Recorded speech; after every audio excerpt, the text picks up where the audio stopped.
ሰላም እንዴት ናችሁ? ባክቴሪያ የሚለውን ስም ስንሰማ ሁላችን ጭንቅላት ላይ የሚመጣው በሽታን ነው እንግዲህ። ነገር ግን ዛሬ ይዤላችሁ የመጣሁት ባክቴሪያ ምን ያህል ለሰው ልጅ አስፈላጊ እንደሆነና ምን ያህል የሰው ልጅ ባክቴሪያ ባይኖር መኖር እንደማይችል የሚለውን ነው እና በዛሬ ቪዲዮአችን እነዚህ ባክቴሪያ እንዴት ነው ሰውነታችን ውስጥ መኖር የሚችሉት? ለረጅም ጊዜ እንዴት ነው መኖር የሚችሉት? እንደገና ደግሞ እነዚህ ባክቴሪያዎች የሚሰጡት ጥቅም ምንድን ናቸው የሚለውንና ወደ በሽታ የሚቀየሩት መቼና እንዴት ነው የሚለውን በዚህ ቪዲዮ እናያለን ማለት ነው። እንኳን ወደ ሰማያዊ ፋርማሲ ዩቲዩብ ቻናል በደህና መጣችሁ። እንግዲህ በዚህ ቻናል በጣም ጠቃሚ የሆኑት የጤና መረጃዎችን በየሳምንቱ እናደርሳለን እና ይህንን ቻናል ሰብስክራይብ በማድረግ ቻናሉን እንድታበረታቱ እንጠይቃለን። አሁን ቀጥታ ወደ ቪዲዮአችን እንሂድ እና በመጀመሪያ እነዚህ ባክቴሪያዎች ሰውነታችን ላይ እንዴት ነው መኖር የሚችሉት የሚለውን ነገር እኔና በሕክምና ስማቸው ኖርማል ፍሎራ ተብሎ ነው የሚጠሩት። እንግዲህ እነዚህ ኖርማል ፍሎራ ወይም ባክቴሪያዎች ብዙ ጊዜ በሰውነታችን ሲኖሩ ብዙ ጥቅም ይሰጡናል እና ወደ ሰውነታችን የሚገቡት ደግሞ አንድ ህፃን ልጅ ገና ሲወለድ ጀምረው ነው ማለት ነው። ስለዚህ ህፃን ልጅ ገና ሲወለድ ጀምሮ በእነዚህ ባክቴሪያዎች ወደ ሰውነት በቆዳም በማስተንፈሻ አካልም ወደ ሰውነት መግባት ይጀምራሉ። ከዛ ቦታቸውን ይይዛሉ። ከዛ በኋላ በዛ ቦታ ሆነው እንግዲህ እነዚህ ባክቴሪያ የሚሰጡትን ጥቅሞች በሙሉ ይሰጣሉ ማለት እና እነዚህ ባክቴሪያዎች በሰውነታችን ውስጥ ለረጅም ጊዜ ሲኖሩ ምን አይነት ጥቅሞችን የሚሰጡን የሚለውን ደግሞ ከዚህ ቀጥል እናያለን። ከውጭ የሚመጡትን ተህዋሲያን ወይም ማይክሮ ኦርጋኒዝምስ ወደ ሰውነታችን ገብቶ በሽታ እንዳያስከትሉ ይከላከላሉ ማለት ነው። እንግዲህ ይህን የሚያደርጉት እንዴት ነው? አንዴ ቦታውን ስለያዙት እነዛ ከውጭ የሚመጡ ተህዋሲያን ኦር ማይክሮ ኦርጋኒዝምስ የምንላቸው ወደ ሰውነታችን ውስጥ ሲገቡ ቦታ ያጣሉ ማለት ነው። ስለዚህ ቦታ ሲያጡ ያው እንግዲህ በሽታ ሊያስከትሉ አይችሉም ማለት ነው። ሌላ መንገድ ከበሽታ የሚከላከሉበት መንገድ እነዚህ በሰውነታችን ውስጥ የሚገኙ ባክቴሪያዎች ደግሞ ምንድን ነው?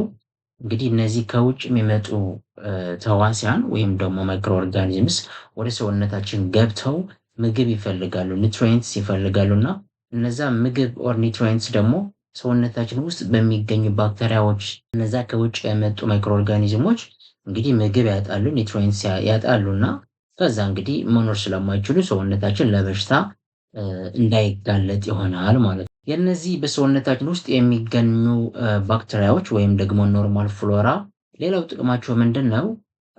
ሰውነታችን ውስጥ አንዳንድ በጣም ጠቃሚ የሆኑ ነገሮችን ኬሚካሎችን እንዲመነጩ ያደርጋሉ።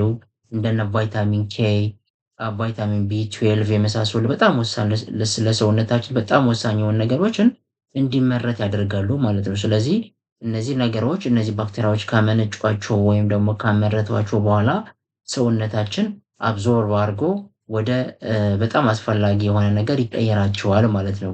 የካርቦሃይድሬት እና የፋት የቅባታማ የሆኑ ምግቦች ሰውነታችን ዳይጀስት ማድረግ ወይም ደግሞ መፍጨት ያቅተውና እነዚህ ባክቴሪያዎች እንዲፈጭ ያግዛሉ ማለት ነው። ስለዚህ እነዚህ ባክቴሪያዎች ባይኖሩ ኑሮ እነዚህ ምግቦች ሳይፈጩ ይቀሩና ሰውነታችን ምንም አይነት ጥቅም ሳያገኝ ይቀራል ከነዚህ ምግቦች ማለት ነው።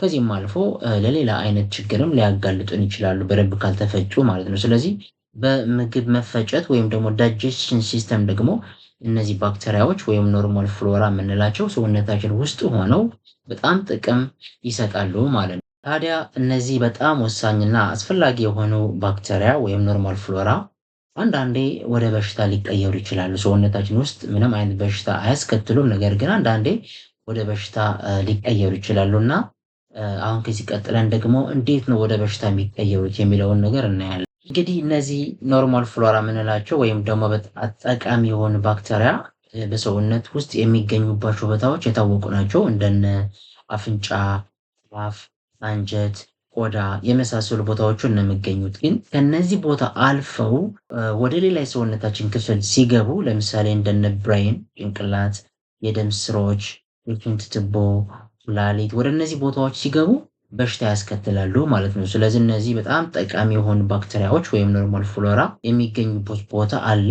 ከዛ ቦታ ተንቀሳቅሰው ወደ ሌላ የሰውነት ክፍል መሄድ የለባቸውም ማለት ነው። ስለዚህ ወደ ሌላ የሰውነት ክፍል ሲሄዱ እንግዲህ በሽታን ያስከትላሉ ማለት ነው። ራሳቸው እንግዲህ ባክቴሪያም ስለሆኑ ኢንፌክሽን ያስከትላሉ ማለት ነው። ስለዚህ አንዱ ይሄ በሽታን የሚያስከትሉበት መንገድ ነው።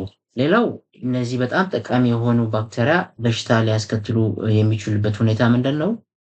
ቁጥራቸው በጣም ሲበዛ በጣም ሲራቡ እንግዲህ የሚራቡበት ኦር ደግሞ የሚበዙበት ብዙ ምክንያት አለ እና በጣም ሲበዙ እንግዲህ ከልክ በላይ ሲሆኑ ወደ በሽታ ይቀየራሉ። እዛ ባሉበት ቦታ ሆነው ቁጥራቸው ሲበዛ ኢንፌክሽን በሽታ ይፈጥራሉ ማለት ነው። እንግዲህ ሌላው ምክንያት እነዚህ በጣም ጠቃሚ የሆኑ ባክቴሪያዎች በሽታ ሊፈጥሩበት የሚችሉበት ሁኔታ ኦር ምክንያት ምንድን ነው? ሰውየው በሽታ የመከላከል አቅሙ ደከም ሲል በተለያየ ምክንያት እንግዲህ የሰው ልጅ በሽታ የመከላከል አቅሙ ሊዳከም ይችላል። ስለዚህ በዚህ ሰዓት እነዚህ ባክቴሪያ በሽታ ሊያስከትሉ ይችላሉ ማለት ነው። እንግዲህ ቁጥራቸው ስለበዛ አይደለም፣ እንደገና ደግሞ እነሱ ካሉበት ቦታ ወደ ሌላ የሰውነት ክፍል ስለተዘዋወሩ አይደለም። ታዲያ የሰውየው በሽታ የመከላከል አቅሙ ስለቀነሰ እንግዲህ በዚህ ሰዓት እነዚህ ባክቴሪያዎች ወደ በሽታ ይቀየራሉ። እንግዲህ ይሄንን በሕክምና ቋንቋ ኦፖርቹኒስቲክ ኢንፌክሽን ተብሎ ይጠራል ማለት ነው። እና ውድ ተመልካቾቻችን እንግዲህ ይህንን መረጃ በጣም እንደሚጠቅማችሁ ተስፋ አድርጋለሁኝ። ከዚህ በኋላ ስለ ባክቴሪያ ያላችሁ አመለካከት በተወሰነ ደረጃም ቢሆን የሚቀየር ይመስለኛል። እና ይህንን ቪዲዮ ከወደዳችሁት ወደ ሌላ ሰው ሼር በሉት እና ላይክ እና ኮሜንትም አድርጉ። ሰማያዊ ፋርማሲ ዩቲዩብ ቻናል ደግሞ ሳብስክራይብ በማድረግ አበረታቱ እንላለን። አመሰግናለሁ።